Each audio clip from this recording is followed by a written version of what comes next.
collecting on the Japanese occupation. Actually, the collection started very early, right in the period of the Japanese occupation in February 1942.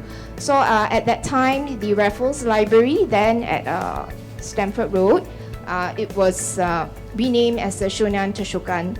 And some British colonial staff were actually retained. Not all of them went into internment. Some of them were actually retained by the Japanese, and they worked alongside local staff and with the Japanese staff to manage the library and the museum.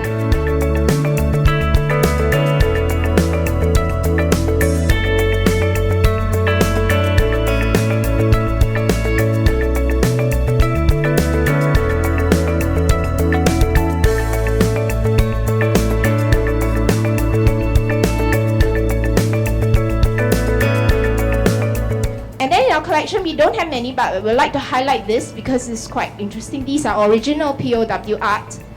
We have actually 8 paintings or sketches by Leo Rawlings.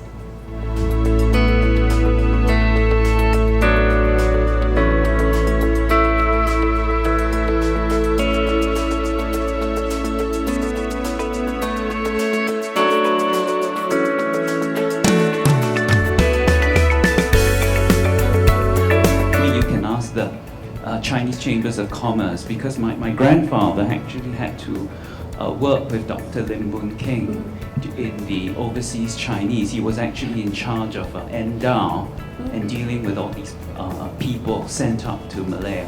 So, and the thing is, I think that at that time when my grandfather was alive, and especially with some of our relatives in OCBC as well, perhaps you could ask them, because they have that kind of degree, but it's quite difficult somehow to elicit more, especially during the planning, and things like that, because there's a political dimension which... Okay. Oh, I see where you're coming from now. Like how to get them to talk about that, the particular, if they don't wish to share, right?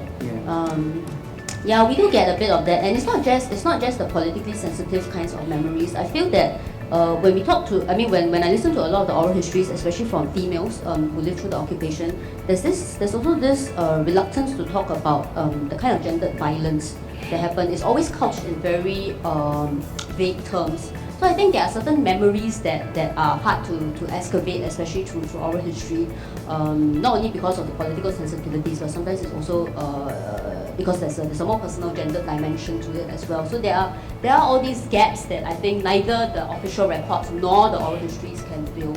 And yeah, it's an interesting question. Thanks.